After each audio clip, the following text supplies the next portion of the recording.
And we begin tonight with a 19-year-old Portland woman shot and killed in the Pearl. Thanks for joining us. I'm David Molko. Her name is Riley Hatlin, and her death early Sunday morning comes as a complete shock to family. Called her amazing and ambitious. Alma McCarty talked to Riley's father tonight. Alma, what'd you learn? Well, David, Ryan Hatlin tells me they are feeling lost and broken. And while details surrounding Riley's death are still limited, he cannot understand why someone would shoot and kill his daughter.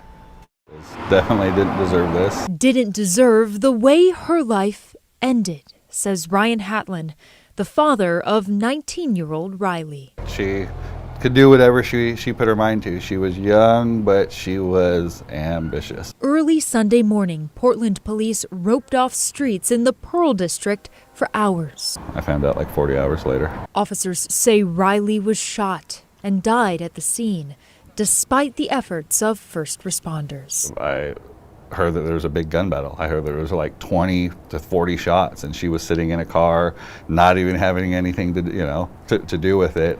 On Thursday, flashing lights were replaced with pictures, candles, and messages of love, a memorial for Riley. She was absolutely amazing. She was a bright light to everyone.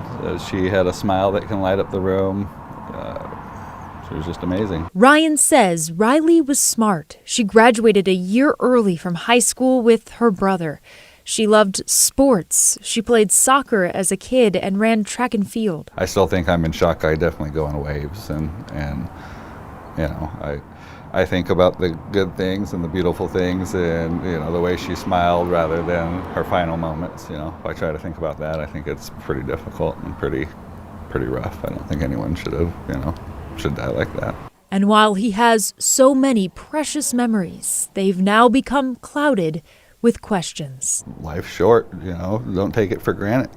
You love your kids, call them every day, tell them you love them. You might not get the chance tomorrow. Now at this time, Portland police haven't arrested anyone for her murder. Officers encouraging people who were in the area near Northwest Broadway and Davis around 2 a.m. on Sunday to reach out to detectives. We'll have the case number on KGW.com. David? A father that deserves answers and closure, whatever that looks like. Thank you, Alma. Let's get you caught up on tonight's other headlines now. A third person has died from suspected heat-related causes in the city of Portland. Multnomah County says this person died Wednesday in Northeast when the temperature was 102. Two other people also died, one on Monday in Southeast, another on Tuesday at a hospital. In all three cases, the medical examiner will need to officially confirm the cause of death. In Washington County, the investigation around a man accused of using social media to meet and then sexually assault single mothers and their daughters is now expanding. 37-year-old Antonio Arredondo has been indicted twice this month in separate cases. Police now say they believe there are more victims. Portland police and Dallas, Oregon police are both investigating potential cases. Authorities say Arredondo would connect with single mothers online and start a romantic relationship. Once invited into their homes, they say he sexually assaulted the mother and or the daughter. The suspect is a registered sex offender for past offenses in Texas. Under similar circumstances, Arredondo is currently in jail.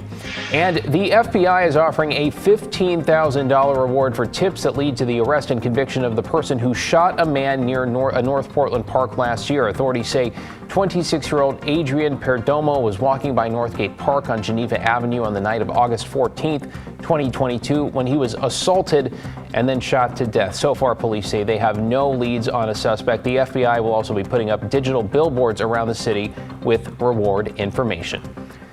Well, after nearly a decade of debate, the wait for police body cameras in the Rose City is nearly over. About 150 officers will start wearing them Monday, bringing an end to Portland's record as the largest municipal police department in the country without body cameras. Evan Watson with the details. You can tell it's activated. There's red blinking lights here around the center action button here. Portland police officers have some catching up to do. Body cameras, already a staple of just about every major police force across the country. Well, Central Precinct officers in the city's gun violence production team will start wearing them on Monday. Our officers have been wanting these 4 years. It's huge and it's long overdue, and we are very, very happy for this to finally be happening. The Bureau is starting a 2-month pilot program with Axon cameras. Officers are required to turn their camera on for each call for service. The cameras also automatically turn on whenever an officer pulls a gun, pulls a taser, or turns vehicle lights on. The camera activates. It detects the Bluetooth signal. It also activates every body camera nearby. David Baer, who leads the Central Precinct's bike unit, can't wait. He says he'll feel safer, too. We have a lot of investigations where video is key. And, jurors love video. And, the DA loves video. And to be able to be like, here's the video from 5 different perspectives of what happened, especially with the drug investigations we're currently running. It'll show a full account of, like, we rolled up on this person, we pulled drugs, we pulled the gun out, this is them, here's the video, it's in evidence. So going forward, we're really excited to have these. PPV says officers can't delete, edit, or alter recorded video.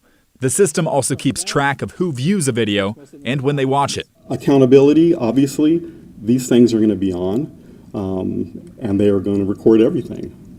So I think it's going to make it safer for officers, it's going to make it safer for the public, because everybody's going to know there is going to be an irrefutable account of what happened. After years of delays and stalemates, the city and police union finally compromised on a body camera agreement in April. Officers will be allowed to review video footage before writing a report for minor cases, but not for the bigger events, like use of force incidents, shootings, and injuries. In those cases, officers have to give an interview or statement first before watching it back. Evan Watson reporting there. The cameras also come with a 30-second buffer, which means they record 30 seconds of video before any camera is switched on. Officers say they plan to notify people they interact with that they are being recorded.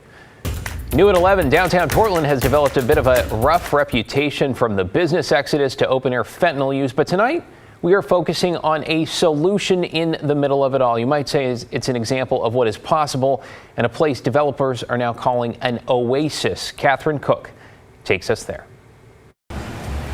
On the corner of Southwest 5th and Oak, the vibe is changing. Every hour's happy hour. A lot. Make that a parking lot turned food cart pod. I can really tell a difference in what's been happening, and I really appreciate it. It's called Midtown Beer Garden. There's room for 27 carts, including Fracture Brewing. They soft launched this week with a grand opening plan for Sunday. We've been full even though we're not open, so that seems to be a really good sign of things to come. Kurt Huffman owns Chef Stable, a Portland restaurant company. They're running Midtown Beer Garden. It replaces the food cart lot that was here before. The pod had fallen in disrepair. The worst thing that happened is one of the propane tanks exploded and actually damaged a bunch of buildings around it. One of those buildings was home to Expensify, which does what? We do expense reports that don't suck. David Baird is founder and CEO. Like many downtown business owners, he's been frustrated. I think the concern just comes down to, are people coming back to the city? It doesn't feel great to go into an office and have this amazing experience and you walk out and then you see this depravity on the streets. And so we just view it as this is our neighborhood. For us to enjoy our own space, we need to make the surrounding area good. Barrett signed a 7-year lease with 2 5-year extensions on the lot. Expensify built up the infrastructure. That includes a new stage, plumbed bathrooms, and no more propane tanks. Every cart hooks up to natural gas. That includes Great Tang Chinese food. This food cart pod is so lovely. All the neighbors are good. The manager is amazing, Bruce. Developers really wanted to make this place sparkle. Even the ground. They covered the asphalt in 100 pounds of gold mica. Just another detail they hope will help set this food cart apart. Our focus has been on creating an oasis here. Customers like Dre can feel it. It gives them hope. I came here during the middle of the pandemic, so I saw it at its worst, and then it's just been slowly building back up. And like places like these opening up has been really encouraging me more to come down here. How are you doing? Hey, how are you? There are still struggles and concerns over safety. It's why this place is completely fenced off. 2 security officers will greet customers at each entrance when they're open, 10 to 10. I like how it's so enclosed and it's feeling pretty safe, and bringing her down here back to downtown has been really fun. And after so much, it just feels good to raise a glass to something. We're just one piece of the solution, but definitely not the whole thing. In downtown Portland, Catherine Cook, KGW News.